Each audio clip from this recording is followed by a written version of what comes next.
Boris Bondarev, welcome to 7:30. Hello. Tell me, how damaged is Vladimir Putin by Prigozhin's uprising at the weekend?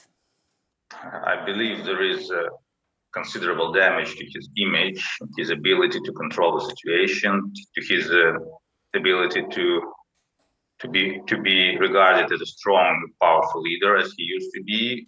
But it all, depends on how the things will be going in the future, because I believe everybody who can take decisions, everybody who is in charge in Russia, they see it again and again that president is weaker and weaker, and his policy is obviously wrong. So it will have consequences for him, undoubtedly.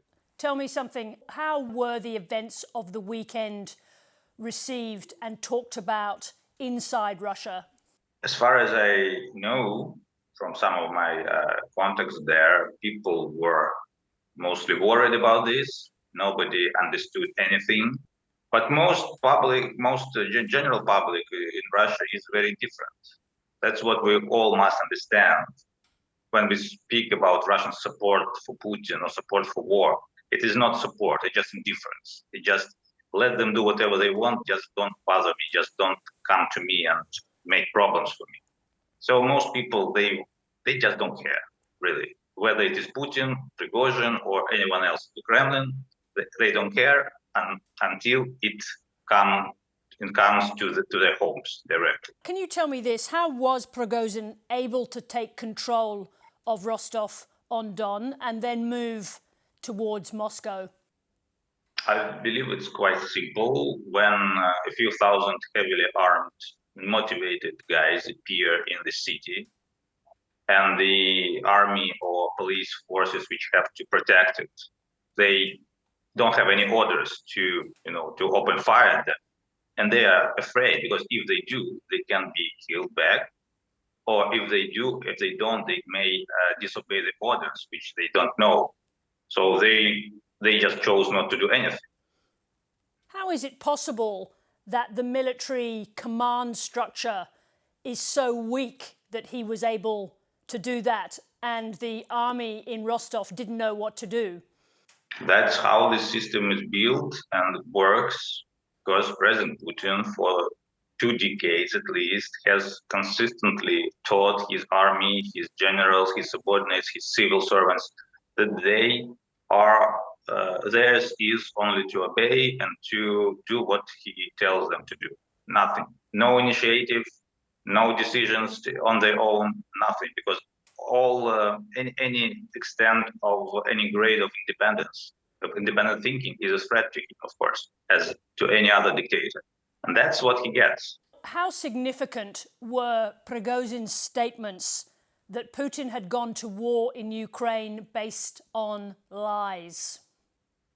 Well, first of all, Prigozhin surprisingly has told a lot of truth to people, and I think some people started thinking about this, because Prigozhin was quite a little bit popular, I would say so. I wouldn't overestimate his popularity, but anyway, he spoke against the government narrative, which is very hypocritical and is not very much popular, really.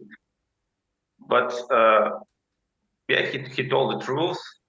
But as I already said, most people are indifferent. They don't care. Okay, truth or not, it doesn't. The war still hasn't touched them directly, and that's why they just okay. But it's not my business. Okay, that's it. What do you think Prigozhin was trying to achieve? Why did he do it? Today, I believe it is more likely that he was pursuing his own, business goals, so to speak. It wasn't a political move in his design, I believe, though it seemed to be so. I think he was just going to show Putin that he was indispensable. After saying that he would be punished, so during his speech, Putin said they were traitors and they would be punished. Now he lets Prigozhin go to Belarus unpunished. Does that hurt Putin's authority? Yeah, if we read a lot of pro-Putin, pro-governmental sources like Telegram channels and other things, they are all deeply, at least, disappointed And they asking questions, how so? And of course, yes, it damages Putin's image as a decisive leader who may crush anybody. So I believe that Prigozhin has a lot of reasons to be very much concerned about his life now, because I don't think Putin may easily forgive this. You are still one of the very few people who has stood up against the war since it happened. Do you think that there are other people then in situations like yours who think the same way that you do? Yes, yeah, there are a lot of people who think just like I do. They just have some reasons not to do what I did. It's well, understandable. And I said that action in Russia is a rare commodity. And there are very few people who are today who are able to act independently on their own. And even when Mr. Prigozhin did this, we understand that he lacked goals, he lacked strategy. He didn't really understand what he was going to do. That's why he had to turn away. But if he had vision, and he had some people around him, people with vision, people with capacity, well, the situation would have unfolded very different. So what do you think happens next? Is this a turning point for Putin's hold on political power in Russia? Well, I think it's premature to say that it is turning point, but it is another very big blow to his regime, yeah, since the beginning of the war, because the war has been undermining his power and authority since the day one, slowly, like creepingly. But this mutiny is a very,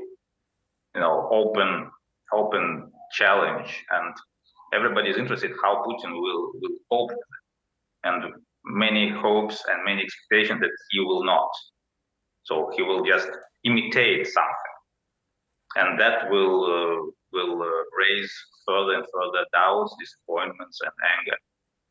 And what about you? Do you think you'll ever return to Russia again?